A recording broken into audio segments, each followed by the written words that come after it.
زبدەی مەتاعی حکمەتە ئەم شعری کوردیە، هەرزانە بێ مبالغە حرفی بەگەوهەرێ.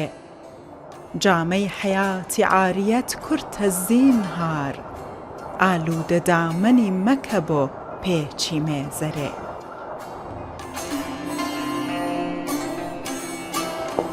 ئیتر نەتبێ لە مڵکی ڕۆم ڕەزا ئومێدی ئاسایش.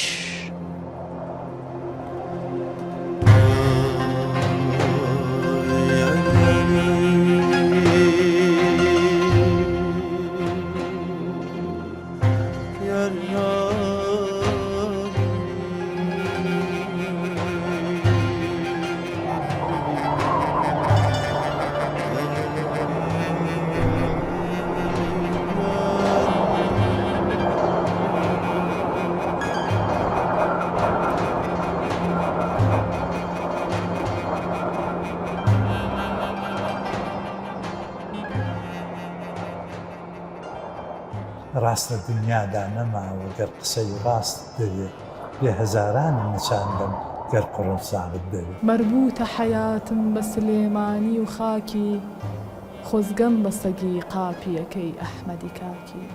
By God, it will kill me, this lover's affliction. Come, please, for the love of God, release my caller physician.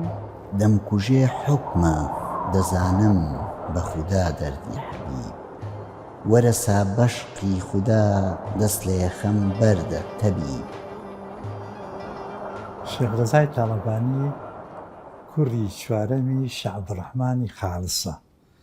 شێخ عەبدوڕەحمان پیاوێکی گەلێ گەورە بووە و لەقەبی خالسیش لە خالیسەن لیلاوە پێی دراوە.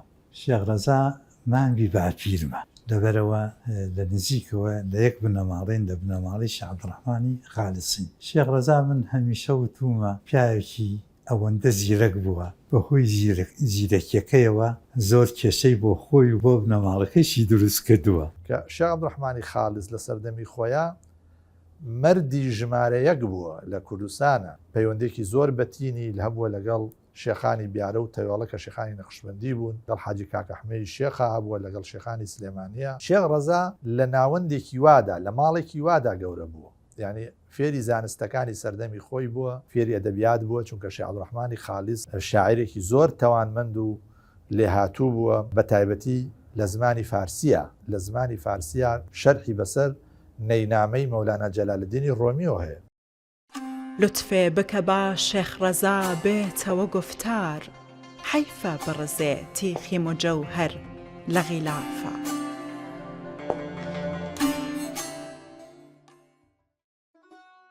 چرپە و دەنگ، ئاگر و وزە، بێ چەند و چوون، بێ مشت و مڕ، هەروەها بێ ئەوەی قسەی لەسەر بێت.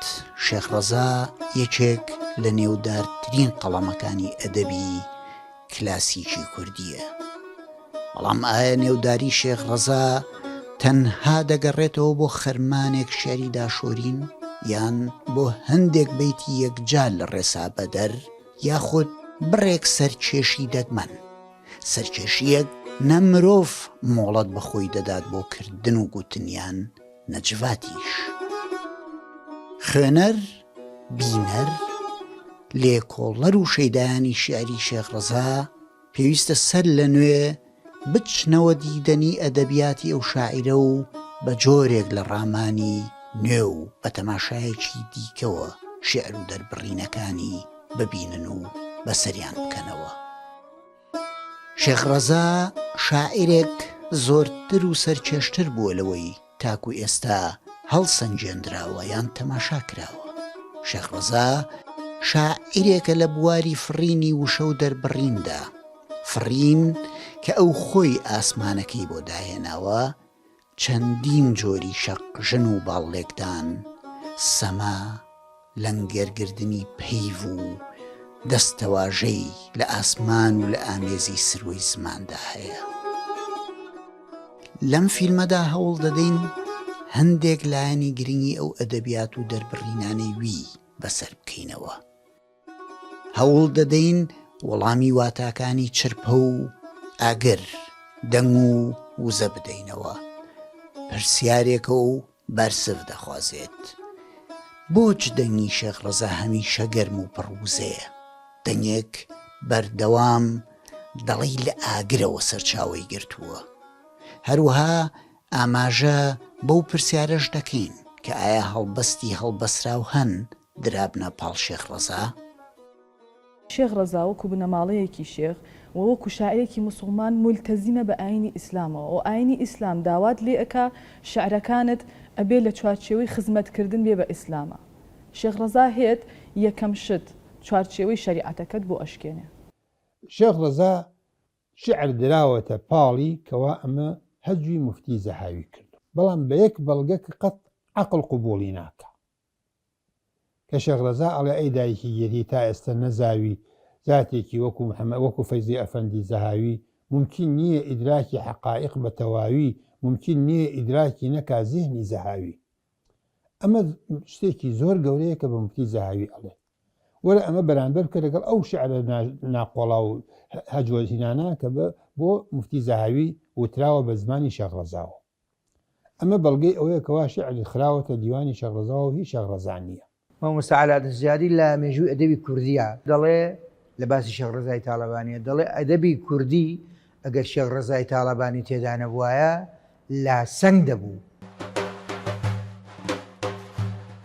شیعر و داڕشنەکانی شێخ ڕەزا دەبوو زۆرتر ئەم کەشی حاڵێ هاتن و ئەم بزربوونە ڕۆحیانە لە ئەڤینێکی ئاسمانیدا سەرچاوی بن کەچی بەرهەمەکانی وی چەند قۆڵیش بن داڕشنەکانی چەند هونەریش بن بێبەخشینی بزە و پێکەنین تێناپەڕن گەر خەندەیەکی نازک و شیرینیش بێت دەربڕینەکانی خەندە بەخشن شێخ ڕەزا پەروەردەی ئەم دەوروبەر و کولتورەیە کولتورێکی داپۆشرا و بە چەندین پەتووی بفە کەچی بەردەوام ڕستەکانی وی دەربڕین و پلارەکانی وی ڕوت و ڕەهان هەمیشە هەموو شتێکی بە ڕووتی خستۆتە بەردەست لەو بوارەدا ئەم دەگمەنە ئایا باوەڕ بەخۆبوون سەرکێشی و بوێری لەکن شێخ ڕەزا لە چۆ سەرچاوە دەگرن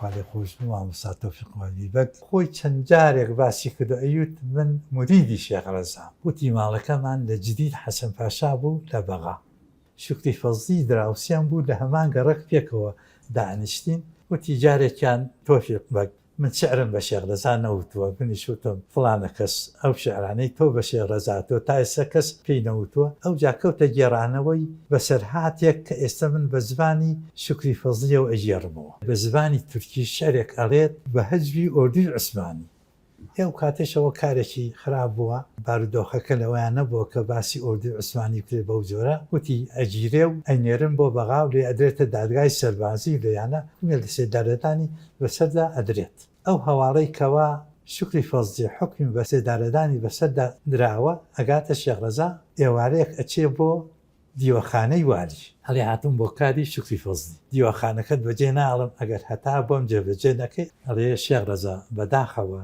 ئەو کارە لە دەستی بدا نەماوە نردووانە بۆ بابی عالی چاوەڕێی ئەوە ئەکەین کەوا لێ بڕیار لێسەر بدرێت بەڵام لەبەر خاتری تۆ لەبەر هاتنی تۆ هەچیم پێ بکرێت قسو ناکەم لەو سەردەمە والی کەوات کابکە لە بابی عالی گوێی لێ ڕاگیرێ نامە ئەنووسن بۆ بابی عالی پاشەوە فەرمانی لە سێدارەدانی ئەبێ بە فەردانی دێخۆش بووم ئەجا شوکری فەزلی وتی وابی بەک ئەو ملەی من بەخۆی شێخ ڕەزا ماوەتەوە ئێستا تۆ ئەتەوێ ئەو شعرانە بۆ بخێنمەوە کە وەختی خۆی بە هاندانی بەعزێ کەس بەو شعرانە وتووە شێخ ڕەزا ئاماژەشی بۆ کردوون کاڵێ من ئەزانم کێ لە خستەی بردووی ئەم ماچس و سەییدە و سەیید قسەی سووکی ئەوێ دەرحەق نەکەم مامۆستا مەلاجێگدی ڕۆژبەهێنیت باسی ئەوەکە کە لە ئێرانە بە حافظ ئەڵێنی لیسان الغەیب بەڵام من بە شێخ ڕەزا ئەڵێم لیسان الحەق شێخ ڕەزا بەڕاستی لەباری زمان و ئەدەبیاتی فارسی و کوردیەوە تاقانەیەکە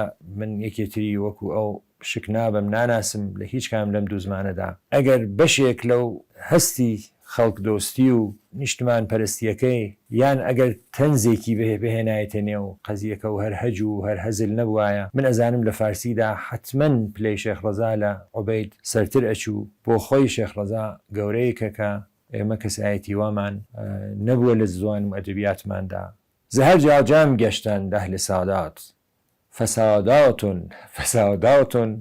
فەسادات ئەگەر تەنیا تەماشای شارەکانی جێرارد مانلی هۆپکینسی بەریتانی بۆ جلێری فەڕەنسی و وایت وتمانی ئەمریکی بکەیت لەوە سەرسام دەبیت کە نەتزانیوە شێخ ڕەزا برای هەبوون بەڵام هیچ کامیان یەکدیان نەناسیوە ڕێک لە هەمان سەردەمدا نووسیویانە ئەگەرەکەش 0.0 کە ئەو شعرانەی ئەوان نووسیویانن وەرگێڕدرا بن و شعری یەکدیان خوێندە بێتەوە بە دڵنیاییەوە ئەگەری وەرگێڕدرانی ئەو بەرهەمانە بۆ زمانی کوردی لە کاتی خۆیدا ڕێک لە 100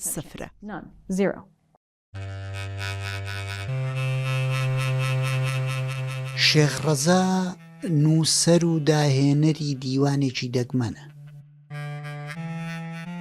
دیوانێک بە کەرەستەی جیاوازی 4 زمان بنیاتنراوە لە ڕووبەری شێعری ویدا کوردی عەرەبی فارسی و عوسمانی زمانی دەربڕین و داهێنان بوون دیوانی شێخ ڕەزا ماڵێکی دەوڵەمەند و ئاوەدانی شیعر وشە و داڕشنی ئەدەبی بانباو یان دژ بە چەق بەستنە ئەدەبی ئەو شاعیرە جۆرێکی دەگمەن و تاقانەیە لەو جۆر و شێوازەی پیرەمێرد لە پێناسە و لە نرخاندنیدا دەڵێت شێعری شێخ ڕەزا تاقانەیە شایستەی ئەدەبخانەیە ئەم بەیتەی پیرەمێرد گەمەکردنێکی نایابی تێدایە بە دەربڕین و بەوشە دیارە لە نووسینی ئەم بەیتەدا کاریگەری و شوێنماچی شێعری شێخ ڕەزا بە ڕوخساری بەیتەکەی پیرەمێردەوە دیارە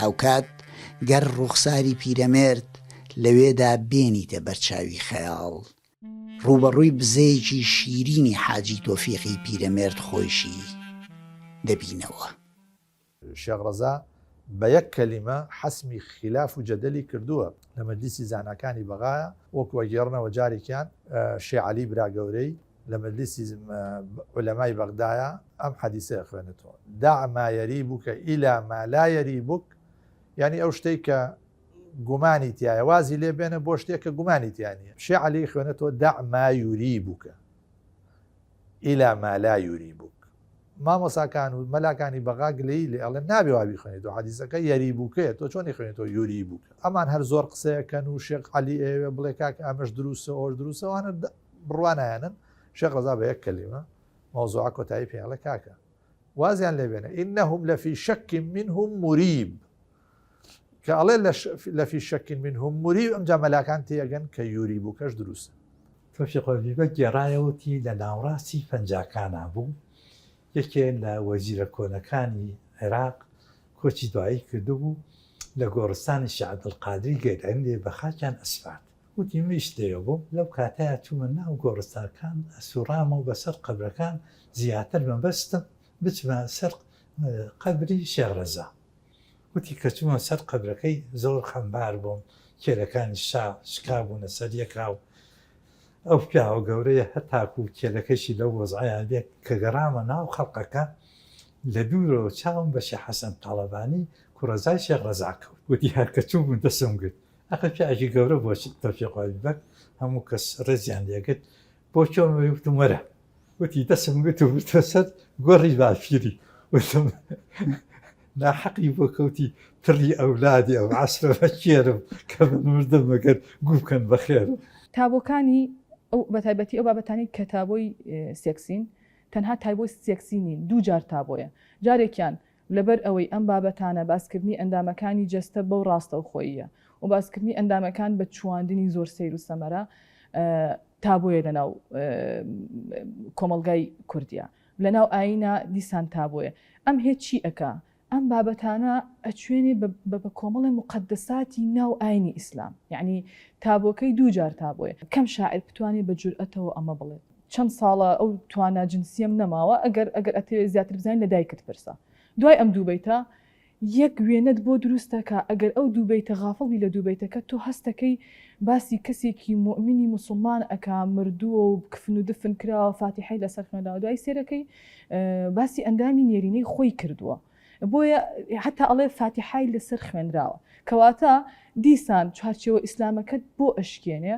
و تابۆ لەسەر تابۆ بنیاد ئەنێ. پاریس ماڵی نووسەری فەرەنسایی ڤیکتۆر هیگۆ. هیگۆ ساڵی 1970 لەدایک بوو و ساڵی 1985 کۆچی دوایی کردگە. ئەو ڕۆژەی ئێمە لێرە بووین ماڵەکە داخرا بوو، بەڵام ئێمە دەستبەرداری ئامانجەکەی خۆمان نەبووین.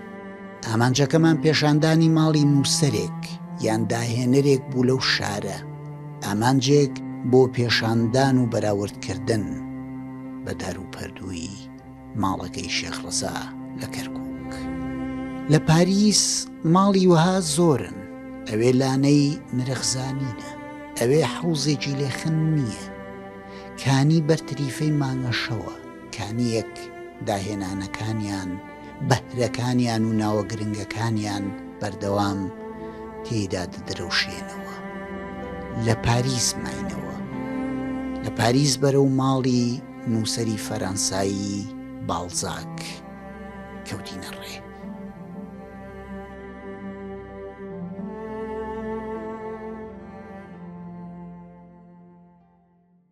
هەوڵدانێک هەست بۆ حەفز و نگەهداری.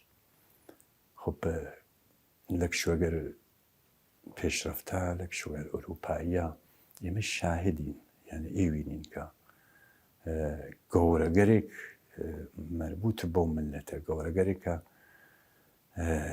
هەنگاوێکیان هەڵگرگە لە زمینەگەر جۆراجۆرە علمی و فەرهەنگی و هۆنەریە بە حەدرێ قەدری ئەزانن کە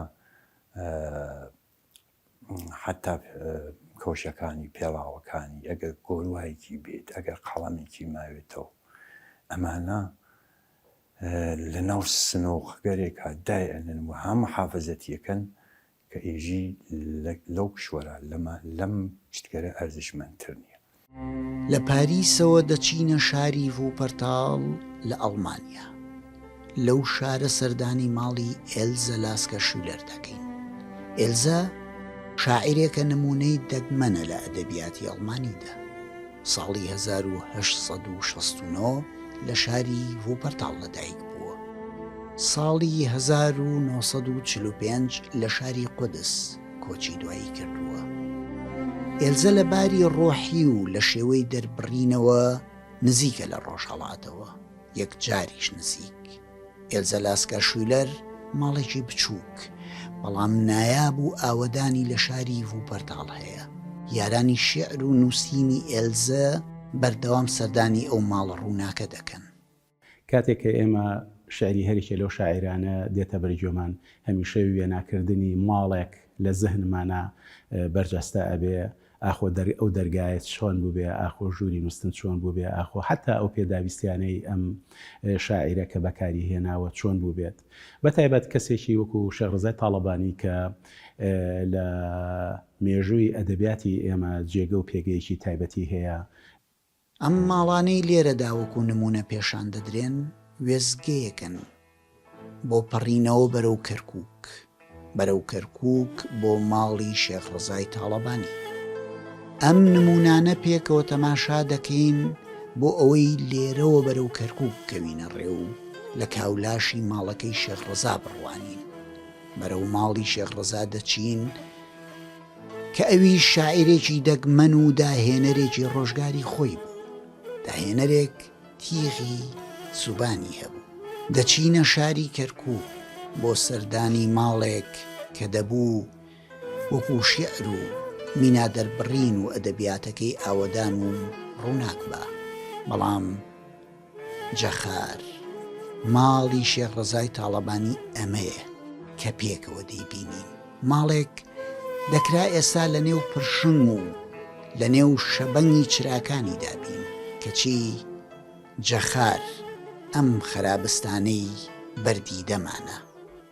بەداخەوە ئێمەی کورد هەتاکو ئێستا نەگەیشتونێتە ئەو قۆناغا هۆشیاریەی کە درک بۆەوە بکەین کە دەسەڵاتی کوردی حکومڕانی کورد درک بۆەوە بکە پاراستنی ئەو مێژووە پاراستنی ئەو ڕابردووە واتە پاراستنی ئێستا و چاوکردنەوە بۆ پاراستنی داهاتوش ئەمە زۆر زۆر گرنگە.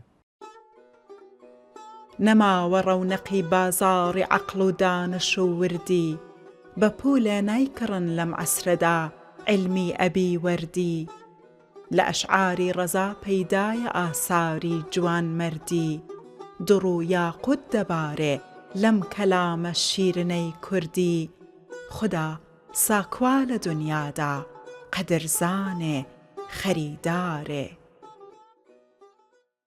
لە هەر شارێکە لە دنیا کە ئێماچین دایما خەریتەیەک هەیە کە پێی ئەڵێن تۆپتێن دە شوێنی ناسراوی ئەم شارە یا دەکرێت 20 شوێنی ناسراوی ئەم شارە کە تۆ کارکتەری مێژووی ئەو شارە پێناسی ئەو شارە لە ڕێگەی ئەو شوێنانەوانێ بەو کەسانایە کە سەردانی ئەو شارە ئەکەن یاخود بە خەڵکی ئەو شارە ئەم شوێنانە ئاشنا کاتەوە جیل بە جیل کە ئەمە مێژووی ئەو شارەتە. بۆیە لە ڕێگەی مێژووی ئەو شارەوانێ لە ڕێگەی پاراستنی ماڵی ئەم کەسایەتیانەوانێ تۆ ئەتوانی هێز و توانای مێژووی ئەو شارە بەرجەستە بکەی. شار وەکو ئینسان وایە خوێنی لەبەرایە. لەسەر دار و پەردووی ئەم کەلاوەیە وەستاوم ڕاماوم تا ساوم و بیر لە گیانی بەهشتی شێخ دەکەمەوە دەنگێک لە دەروونمدا دەزرینێتەوە دەنگی شێخ ڕەزای تاڵەبانیە دەنگدانەوەی هەندێک دێڕە شیعری شێخ ڕەزان شیعرەکانی دەنگ دەدەنەوە نەک بە چرپە بەڵکو بە دەنگێکی بڵند باز لە بڵاخ بەرتەجێ و کەرکوب دەکەن هەروەها هەندێ ڕازی دێرینن هەروەکو تینی ئاگر بەرەو ڕووی هەمووان دەبنەوە ڕازگەلی دێرینن بەڵام بۆ ئیمڕۆژ هەر نوێن سابێ زیجی خۆت هەڵمەدڕە و مەمرە لە داغا ئەم قەومە هەموو مردن و تۆ مایلەوە جاغا دەنگەکە بڵندتر دەبێت و جۆم لە شتێکە سەبارەت بە ئەولادی عەسر ڕادەمێنم و دەپرسم چێ دەڵێت شێخ مافدار نەبووە دەنگەکە بەردەوامە و دەڵێت ئەو ڕۆژە کە تۆرام و لە کەرکووک سەفەرم کرد مانەندی عەقاریب لە ئەقاریب حەزەرم کرد دەنگی ئەو شیعرە بزێوە دەنجێکە لە نێوان هاوار و دەنگدانەوەی بەردەوامدا دێت و دەچێت دەنجێکە ئێستاش لە بن هەر بەردێک و لە هەناوی هەر زنارێکی کەرکووکدایە دەنگی وی دەنجێکە وەکو ئاگر گەرم چوون ئاگر سەرچاوەی وزە بەڵام لەوەیە بربەستەکانی جڤات وایان کردبێت ڕازەکانی دەربڕینەکانی بە چرپە بێن و بچن بەڵام چرپەیەکی دەنگدار چرپەیەک یەکجار ناوازە و دەگمەن چرپەیەک لە ئاورنگ دەچێت ڕێک لە پریشکەکانی ئاگر خۆی لە نمونەی هەندێ بەیتدا بەردەوام هەست بە نوێبوونی دەربڕین لە ئەدەبیاتی شێخ ڕەزادا دەکرێت نمونەی ئەم بەیتانە بۆ کەرێ ئیعلانی حەربی کرد لەگەڵمان شێخ حەسەن سەیریکەن یاران چ بۆ بەندێکی جێڕا ئەم کەرە بەم حاڵە ئەگەر دەفعەتر بچمەوە کەرکووک معلومە بە مەردی نەڕواوە لەسەرم تووک بەردەوام بیر لەوە دەکەمەوە کە دەکرێ ئەو ماڵە ماڵی شێخ ڕەزا ببێتە شوێنێکی زۆر تایبەت و بێهاوتە بێگومان نۆژەنکردنەوە کارێکی زۆر قرسە چونکە هاوکات دەکرێت کارەکە بە دروستی یان بە شێوەیەکی هەڵەش ئەنجام بدرێت نۆژەنکردنەوەی شوێنێک نرخێکی وەهای مێژوویی هەبێت بابەتێکی هەستیارە بەڵام پێم وایە ئەگەر بکرێت دەبێ بە شوێنێک هەمووان شانازی پێوە بکەن نەک تەنیا بۆ کەرکووک بەڵکو دەکرێت ببێت بە شوێنێک خەڵکی سلێمانی کەرکووک دهۆک زاخۆ و هەولێر شانازی پێوە بکەن شێخ ڕەزا وەک ئێمە ناومان لێناوە مەڕە ڕەشەکەی نێوڕان دەکرێ بیبەنەوە ماڵی خۆی و پێی بڵێن ئەمە ماڵی تۆیە. هەروەها پێی بگوترێت شانازی بەو بەشەی مێژومانەوە دەکەین و ئاگایشمان لەو پاژەی مێژومان دەبێت. We do take care of this part of our history.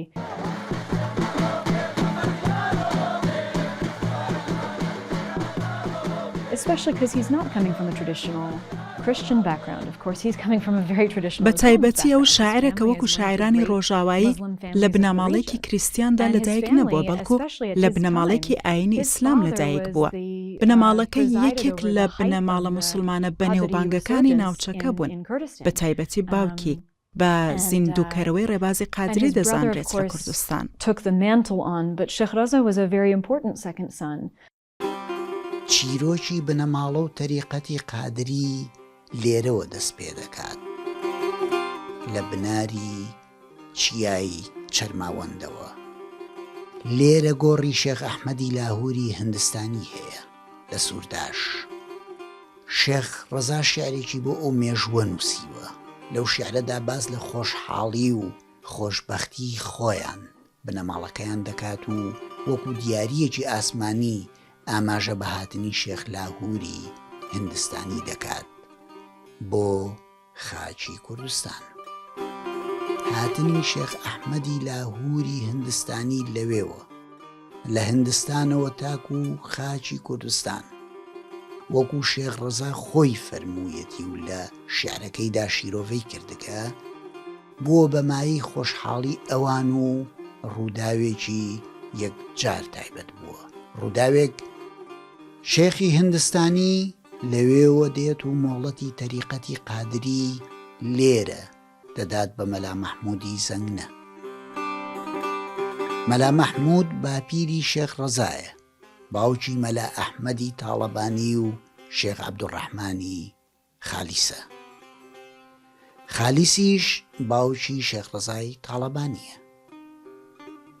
خاڵی جێسرنج خاڵێک وەکو بەڵگەیەکی گرنگ لەو شیعرەی شێخ ڕەزادا مرۆڤ لە لای خۆی ڕادەگرێت ئەم دەربڕینەیە. لە هندستانەوە تا خاچی کوردستان لەو ڕۆژگارەدا پێناسەی سنوورەکان چۆن بوون. لەو دەمەدا سنووری کوردستان شۆ بووە.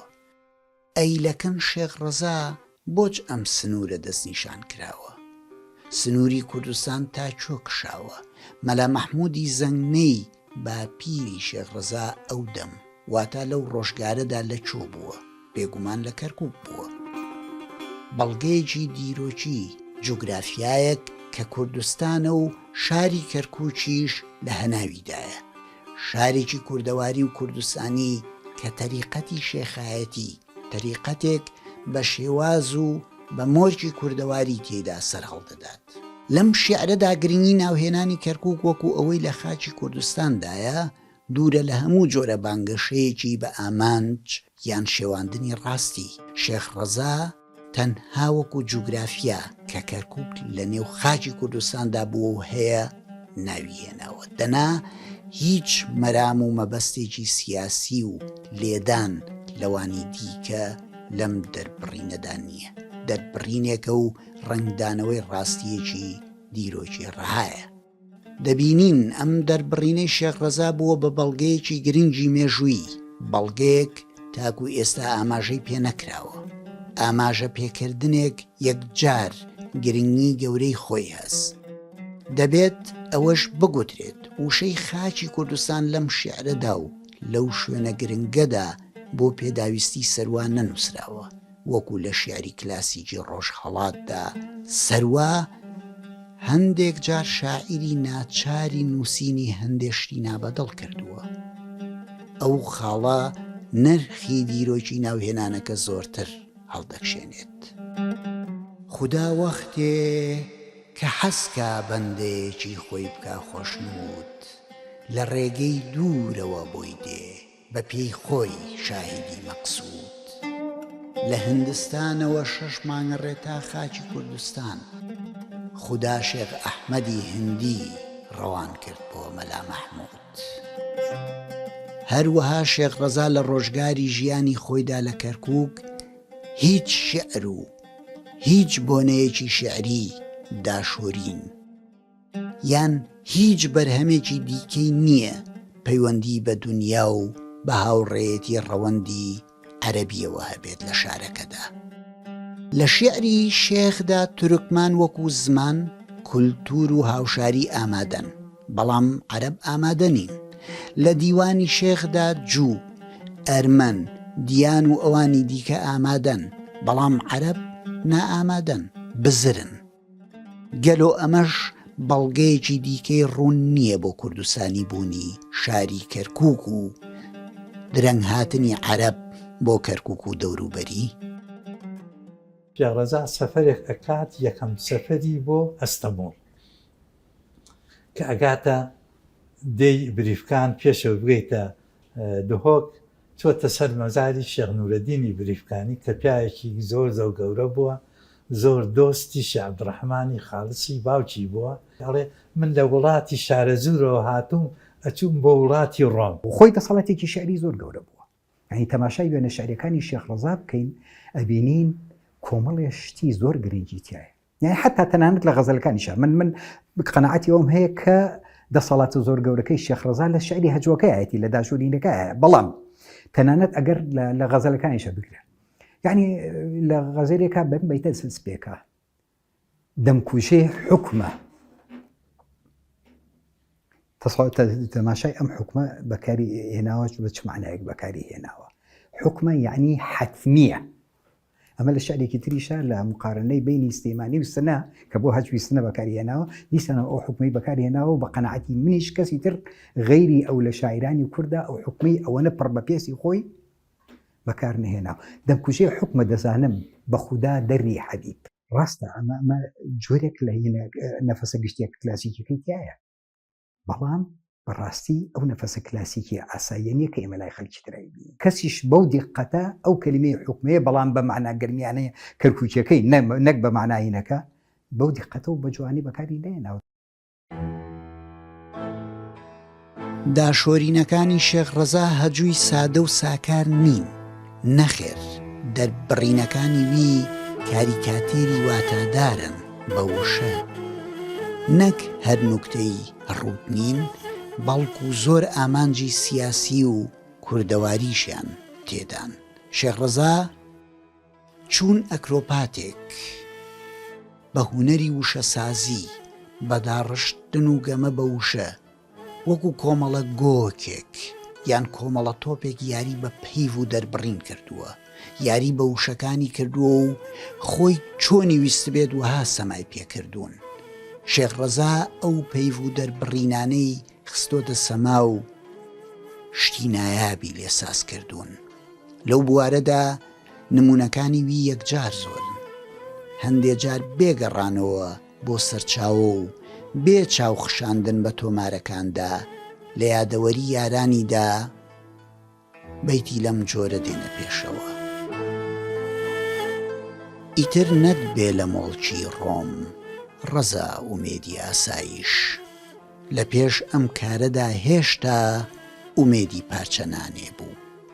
یان چەرمی ڕووی هێند قایمە، شمشێری میسری نایبڕێ، گەر بە کەوشی کەیت دەمێنێ تا قیامەت نادڕێ. یاخود دەربڕینی داشۆرین و دەردەدڵ لە گەروی ئاوازێکی هەرە پڕ ئاهەنگدا.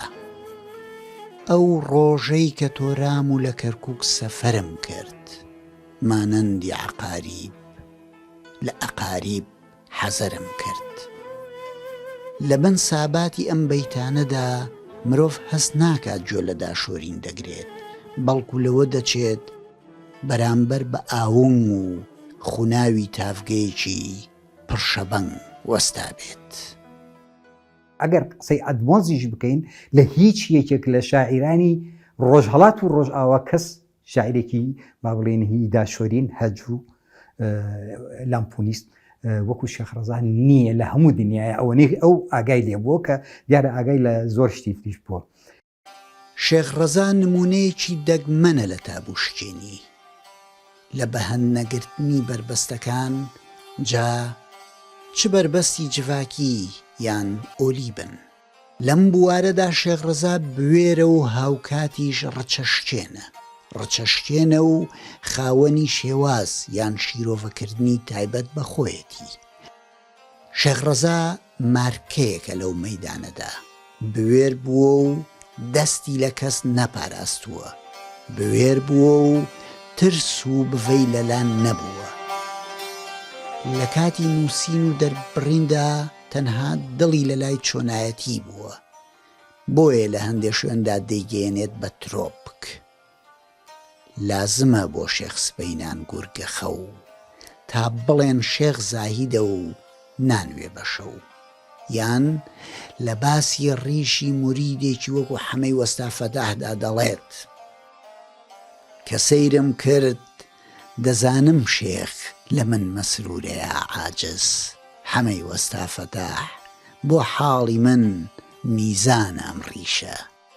هەندێ جاریش وەکو ئەوەی هیچی نەگوت بێت، دیارە پاش ڕەشەبا یان باڕێزەی داشۆرین دەیەوێت کۆتایی بە گیانکێشانی پێکراو بێنێت.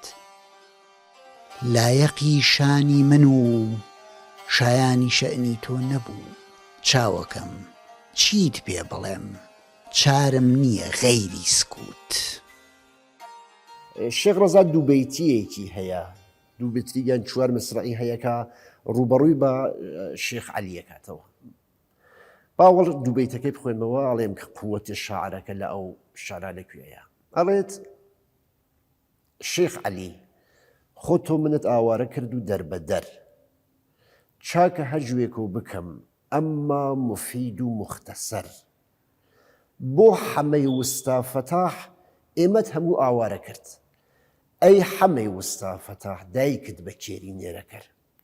بڕوانن شتێکی سێر لەو شعرا هەیە، ئەو شێخ عەلی دەبێتەوەتە هەجوو بکات، بەڵام هەجووەکە لە کۆتاییە ڕوبەڕووی بە وستا فەتاح دەبێتەوە.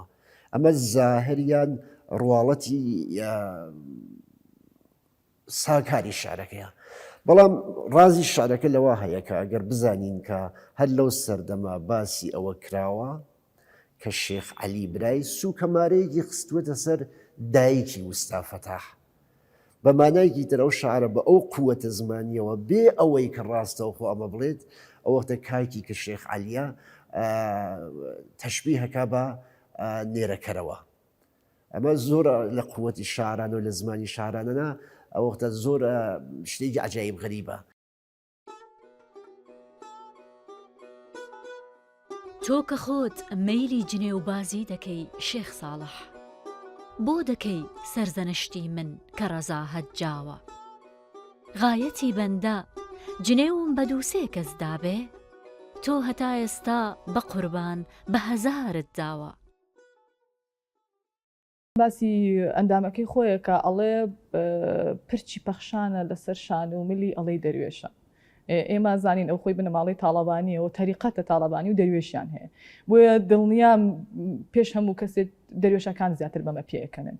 لە شوێنێکی تراڵێڵی سیواکی مەلایە، کەواتە هێنانەوەی کارکتەرەکانی شێخ و مەلا و دەروێش و موسڵمان و ئیسلام و ئەمە وا ئەکا تابۆکەی تۆختر و پڕەنگتر بێ و چاوقایمی ئەویش زیاتر دەرکەوێ. وەکو پێشبینی کەسێکی دووربین و ڕوونبین باز لە نێوبانی خۆی دەکات کە لە جیهاندا ناسراوە. کاتێک پرۆژەی وەرگێڕانی ئەدەبیاتی شێخ ڕەزا بۆ زمانی ئینگلیزی بەبیستیت، مرۆڤ ئەو نیۆبەیتەی بیر دەکەوێتەوە سەبارەت بە ناسراوی خۆی و فەساحەتی زمان و دەربڕینی. نیۆبەیتێک ناچاریت لەگەڵ شێخ خۆیدا دووبارەی بکەوە. ئەو سەبارەت بە خۆی بەر لە 100 ساڵێک زۆرتر هەندێک و ڕندەکانە فەرموویەتی شێخ ڕەزام و بە فەساحەت لە جیهاندا مەشهور. ئالانا ماری لیڤینسن مامۆسای زمان و ئەدەبیاتە لە زانکۆی ئەمریکایی لە شاری سلێمانی. ئەو مامۆستا ئەمریکاییە و شاگردەکانی ئەدەبیاتی شێخ ڕەزایان لە کوردیەوە وەرگێڕاوەتە سەر زمانی ئینگلیزی. بەڵام ئایا کاری کردەیە شێعر داشۆرین و دەربڕینەکانی شێخ بۆ زمانی ئینگلیزی بگوازرێنەوە؟ نابێ. I mean, again, دووبارە مستحیل. دەزانم وشەیەکی عەرەبیم بەکارهێنا. دوو وەڵام بۆم پرسیارە هەن. وەڵامی یەکەم نەخێر، ناتوانیت. من ناتوانم. شێخ ڕەزا زەریایەکە. دەتوانیت بێ سنوور مەلەی لە ناودا بکەیت. ئەوە تەنیا بە کوردی. وەرگێڕدرانیشی بۆ ئینگلیزی وەکو ئەوە وایە هەوڵ بدەیت زەریا لە پەرداخێکدا جێ بکەیتەوە.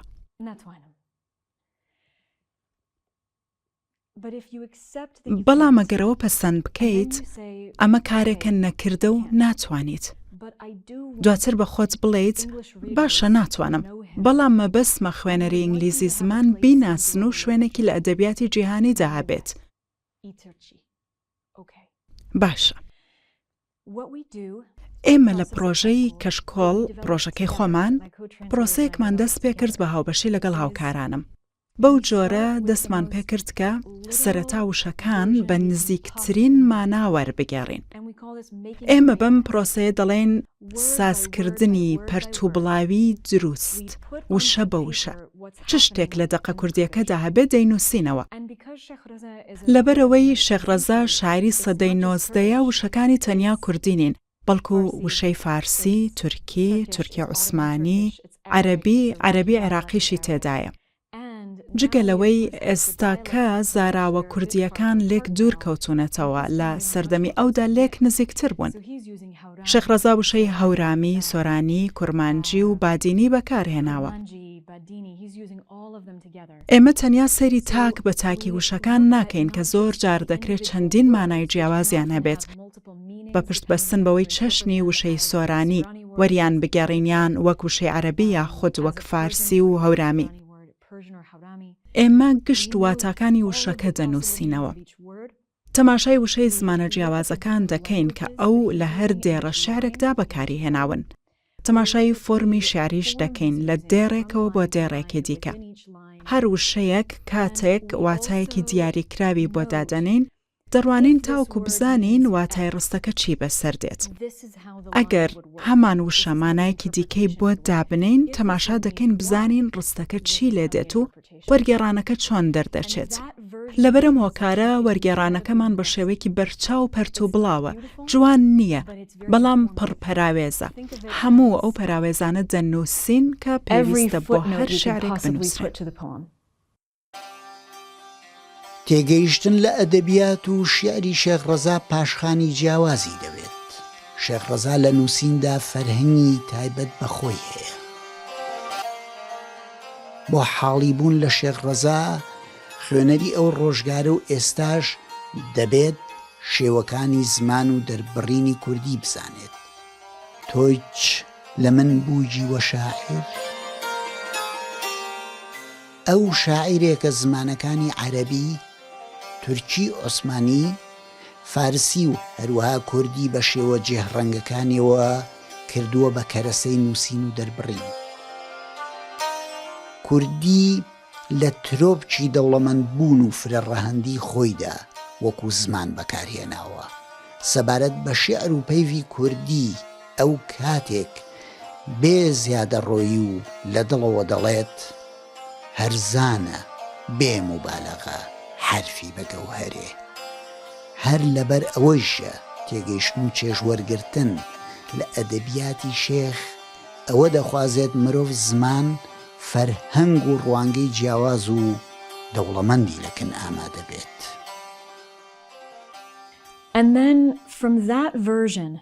لە هەر شێوازێکی وەرگێڕاندا شعرەکە بە کوردی چەندین جار دەخوێنینەوە و پێکەوە بۆ ماوەی چەندین کاژێر قسەی لەسەر دەکەین. دواتر هەوڵ دەدەین ئەو وەرگێڕانە بە ئینگلیزی بەکاربهێنین کە دەتوانرێت چەشنی شعرێکی ئینگلیزی بخوێنرێتەوە. هەر لەبەر ئەوەشە خوێنەرانی ئینگلیزی زمان کاتێک وەرگێڕانەکەمان دەبینن ڕەنگە ڕوبەڕووی شێخڕەزان نەبنەوە وەک پیاوێک، بەڵکو ڕوبەڕوو دەبنەوە لەگەڵ سێبەری شێخڕەزادا و دەتوانن هەستی پێ بکەن. لەبارەی فۆرمی شارە وەرگێڕدراوەکانیش لە وەرگێڕاندا فۆرمی شارەکە نامێنێت، چونکە پاراستنی فۆرمەکە زۆر قورسە، بە تایبەت کاتێک فۆرمەکە هی شعری عەرەبی، کوردی و فارسی بێت. ئەو فۆرمانە زۆر جیاوازن لە فۆرمی شعری ئینگلیزی. هەندێک فۆرمی نزیک لەو فۆرمە لە ئینگلیزیدا هەن، بەڵام زۆر جیاوازن. جگەلەوەی فۆرمی شارەکان زۆر ئاڵۆزترن لە فۆرمی شار ئینگلیزی. ڕاستە فۆرمی شارەکان ناپارێزین، بەڵام هیوامان ئەوەیە ڕۆحی شێخڕەزا لە شێعرە وەرگێڕدراوەکاندا ئامادە بێت. لە ئیستەمبوڵەوە تاکو کرماشان، لە کەرکووکەوە تاکو کۆیە و سلێمانی و هەولێر و شوێنگەلی دیکە شوێن نەماوە شێخڕەزا بەداشۆرین و بەگەمەی پەیف بەسەری نەکرد بێتەوە. زۆر کەس لەم کاری شێخڕەزا قەڵس و بێزار بوون، تەنیا سنەیی بە بزەی شیرینەوە پێشوازی لێ دەکەن. سنەی گەل نەک هەلەی سویر نەبوون، بەڵکو بە خەندەی دڵگیرەوە باز لە ئەدەبیاتی شێخ، تەنانەت باز لە بەسەرهاتی گەرماوی غەفوریش دەکەن. دوێنێ شەو بۆ دەفعی حاجەت چوومە حەمامی غەفور. ئەوە بەڵگەی سەرمێنەرە بۆ شارستانی بوون، بۆ لێبوردەی و حاڵی بوونی گشتگیری سنەییان، نەک هەر ئەوەی لەوێ لێی زویر نەبوون، بەڵکو لەوێ پەیکەر بۆ شێخڕەزا دەکەن و هونەرمەندێکی دەسڕەنجین و کارامەی وەکو هادی زیادینی. هونەری نایاب و دەگمەنی شێخڕەزا، ڕەخنە و داشۆرینەکانی وی لە یەک بزەی شیریندا بەرجەستە دەکات و دەیخاتە سلێوی پەیکەری شێخڕەزا و شاری سنەی پێ دڵگیرتر دەکات. ئەم کارە شایستەیە هاوکات بۆ شێخ و بۆ شاری سنەش، چونکە ئەو پەیوەندیەکی ڕۆحی بەو شارەوە هەبووە. گرنگە ئاماژەی پێ بکرێت ماوەیەک کەرکووکی شێخ لە بن قەڵەمڕەوی ئەردەڵانەکاندا بووگە. ئەوە یەکێکە لەو پاشخانانەی سنە و کەرکووک لە زۆر زووەوە هاوبەشی و پێکەوەیی فرەیان هەس. گەر نالی بەخۆی و مستەفا بەگی ساحب قەران و سالمەوە مەکتەب و قوتابخانەی گیان دروست کرد، ئەگەر مەولەوی تاوەگۆزی بەخۆی و سەیدی هەورامی و میرزا شەفیعەوە قوتابخانەیەکی زمانی هەورامی لە شارە دروست دەکەن، ئەگەر گۆرانی نەمر بەخۆی و شێخ موری شێخ ساڵح و ڕەفیق حلمیەوە قوتابخانەیەک لە زمان و ئەدەبی کوردیە دروست دەکەن، شێخڕەزا بەخۆی و بەخۆی و بەخۆی و بەخۆیەوە تەنیا بەخۆیەوە قوتابخانەیەک دروست دەکات. شێخڕەزا لە شوێنێکدا دەڵێت ڕۆژێک بە مورادی منیش ئەڵبەت دەگەڕێت چەرخ، لەگەڵ شێخدا بۆ خۆزگە و هیواکانی، بۆ پەیام و ئامانجەکانی ئێمەش هەمان هیوا دەخوازین کە ڕۆژێک بەبای ئەو مورادە چەرخ بگەڕێت، بە تایبەتیش لە کەرکووکدا. ئەم چرپەی ئاگرە، ئاگری شعری ئەم شێخە هەڵبەتە بێت و کەڵ نییە، بەڵام کەڵپە و وزەی زۆرترە لەوەی هەستی پێدەکرێت و هەستی پێکراوە. کەڵپەیەک بەردەوامە. دیارە شێخڕەزا و ئەدەبیاتی وی لە ڕەخنە بەدەر نین. هەندێک شت گەر خۆی نووسی بنی یان درابنە پاڵی، لایقی شان و شایانی شەعنی ئەو نەبوون، بەڵام وەکو خۆشی فەرموویەتی و ڕەخنەی لە خۆی گرتگە دەفەرموێت ڕەزاش لەو نەسلەیە بیبەخشە یا ڕەب، چونکە قەت نابێ گوڵی بێخار و بەحری بێبوخار و ئاگری بێدووت. شێخڕەزا کوردێکی متعاصب نەبووە، شعری بە تورکی ژووتووە، شعری بە فارسی وتووە، بە عەرەبی وتوێتی، بە کوردی ژووتوێتی. بەسەگەم وت عەجەبە خزمتە حوسنی پاشا، تووڕە بوو کلکی لە قاند و وتی حاشا حاشا ڕاستی گەرچی سەگیشم بە خوددا خۆم دەکوژم ناوی من بێنی لەگەڵ ئیسمی خەبیسی پاشا. وها تۆمار کراوە کە شێخ ڕەزا لە ساڵی 1931 لەدایک بوو بێت و لە ساڵی 1910 مردبێت. مردنێک بەجەستە دەنا ئەدەبیاتی شێخ ڕەزا تاکو ماوەیەکی زۆر یەک جار زۆریش دەمێنێتەوە و لەو لایش شێخ ڕەزا خۆی بۆ بەهەشت ئامادە کردووە. نەخێر نەک هەر ئامادە بوون بەڵکو پەڕینەوەی بۆ باخەکانی بەهەشت مسۆگەر کردووە و یەکێک لە مزگێنی وەرگرانی چوونە بەهەشتە. ئامادەکردن و مسۆگەرکردنێک چوون سەگی یارانی ئەشکەوت. شێخ ڕەزا ئاژەڵ دۆست بووە، بە تایبەتی سەگ لە شیعر و لە ڕامانیدا شوێنگەیەکی یەکجار گرنگی هەست. ئەوەی کە چەندین جار خۆی بە سەگ دەچوێنێت سەلمێنەری ئاژەڵ دۆستی و ڕێزگرتنێتی لە ئاژەڵ و لە زیندەوەرانی ئەم ئامێزە هاوبەشەی سروشت. ئەو ئاژەڵ دۆستی و خۆ بە سەگ چواندنەی بۆ ڕۆژگاری شێخ ڕەزا هەڵوێست و تێڕوانینێکی ئاوارتەیە، کارێکە دەگمەن. هەروەها پێشاندانی گەورەی ئەوە لە بەرجێکی خاکەڕای یەکجار بەرجەستەدا، گەورەییەکە کەمتر لای نووسەران و شاعیران بیندراوە. لەو بوارەشدا شێخ پێشەنگە. لەو مژارەدا نمونونەکانی کەم نین. مربوطە حیاتم بە سلێمانی و خاچی، خۆزگەم بە سەجی قاپیەکەی ئەحمەدی کاچی. یان دووبارە وەکو خۆی فەرموویەتی بۆ ڕەزاکەی سەگەکەی قاپیەکەی گەیلانی. جێگەی سەرنجدان و ئاماژەیەکی یەکجار گرینگە کە سەگ وەکو هێمای ئەرێنی جیاواز لە هێمای دزێ و پۆخڵ لە ئەدەبیات و باوەڕمەندی ناوچەکەدا ڕۆڵ و شوێنگەی تایبەت بەڵام نایابی لە لای شێخ ڕەزا هەیە. یا رسول الله چه باشد چون سگ اصحاب کهف داخل جنت شوم در زمره احباب تو. او رود در جنت و من در جهنم کی رواست. ئەو سەگی ئەسحابی کەهف و من سەگی ئەسحابی تۆ. کەرکووک وەکو شار دڵنیایی ئەوەی هەیە کە تەنیا ناوی شێخ ڕەزا و بۆ ماوەی ئەدەبیاتی وی بەڵگە و سەنەدی هەتاهەتایی بن کە ئەم شارە بەشێکی کاریگەر و دانەبڕاو بێت لە خاکی کوردستان. شێخ ڕەزا لە مێژە کوردستانی بوون و هەڵکەوتەی شارەکەی لە خاکی کوردستاندا ساخ کردوتەوە.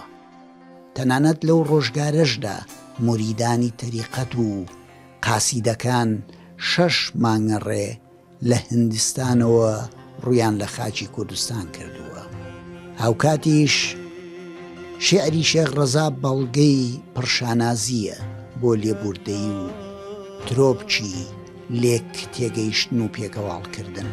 ئاخر شێخ ڕەزا لەو بەشەی خاکی کوردستانەوە تۆماری شێعر و داهێنان بە زمانەکانی کوردی، عەرەبی، تورکی و فارسی پێشکەش بە هەمووان دەکات. بەرهەمەکانی شێخ ڕەزا بەو زمانە جیاوازانە هاندەری جانی پێکەوە هەڵکردن و هەڵگیری دیالۆجێکی قوڵ و بەردەوام نوژەنن بۆ کولتور، ناسنامە و تێڕوانینە جیاوازەکانی شاری کەرکووک.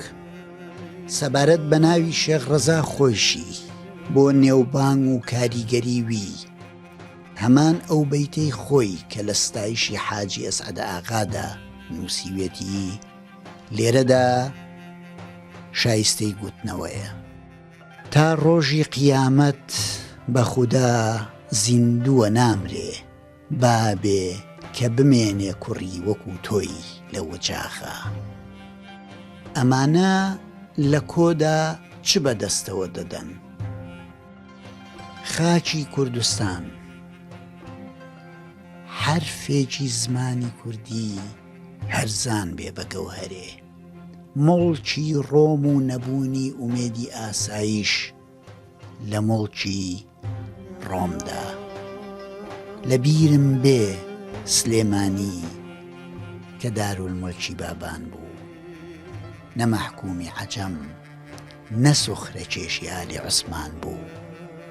ئەمانە لە کۆدا چ بەدەستەوە دەدەن؟ شێخ ڕەزا شاعیرێکە پتر لە نووسینی داشۆرین، شاعیرێک بووە خەمی کورد بوون، زمانی کوردی و هاوکات شاعیرێکیش بووە لە دژی غەدر و بێدادی.